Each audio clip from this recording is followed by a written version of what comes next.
Hey guys, Giants beat reporter Zach Rosenblatt here from NJ Advanced Media. This is your latest update powered by the Talk is Cheap podcast. Now that free agency has come and gone for the Giants, the focus turns to the NFL draft. The Giants will pick 11th overall in the first round, and they could go in a variety of directions. Their biggest needs are an offensive line and edge rusher. This isn't considered a great class of pass rushers, so it might be considered a reach to pick a player like that at number 11, but it shouldn't be entirely ruled out. Some candidates at that position include Miami's Jalen Phillips, a player with durability questions that had 8 sacks in a dominant season in 2020. Another is Georgia's Azeez Ojulari, who had 9.5 sacks last year. And then there's Michigan's Kwity Paye, a raw talent that wasn't especially productive in college, getting 11 sacks in 4 years.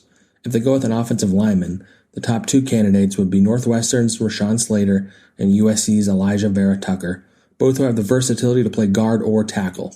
The Giants could use a new starter at right guard or left guard, and Matt Pert right now is a question mark at right tackle after only playing a limited role as a rookie. Offensive line and edge rusher might be their biggest needs, but it doesn't mean that's the only position they might draft in the first round. After their spending spree in free agency, bringing in players like Kenny Golladay and Adoree Jackson, they are in good position to simply pick the best player available. Some candidates for that include Alabama wide receiver Devontae Smith, Alabama wide receiver Jalen Waddle, Florida tight end Kyle Pitts, Alabama cornerback Patrick Surtain, Penn State linebacker Micah Parsons, and a wild card, Alabama defensive tackle Christian Barmore. If everybody in that group is available, the most likely pick would be either Pitts or Devontae Smith, both of whom would add serious weaponry to the offense around quarterback Daniel Jones.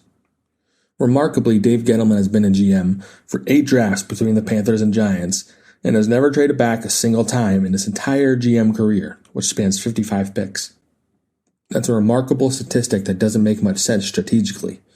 If a QB falls to number 11 this year, maybe Gettleman will change his mind. If a player like Mac Jones or Justin Fields is there, then a quarterback-needed team might be willing to trade some draft assets to move up on the board. The Giants only have 6 picks in this draft, so that would be something they should consider. For all the latest Giants news, turn to the sports section of NJ.com and download the Talk is Cheap podcast wherever podcasts are available. Acast powers some of the world's best podcasts. Here's a show we recommend. For more than a century, American food has been dominated by some iconic brands. When people think of American chocolate, they think of Hershey's. When people think of American burgers and fries, they're going to think of McDonald's. But do you know the stories behind them? Cornflakes was an accident.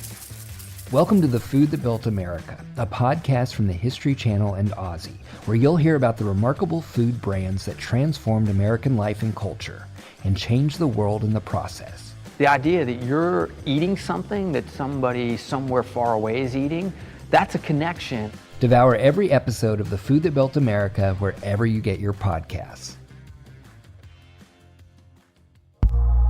Acast recommends.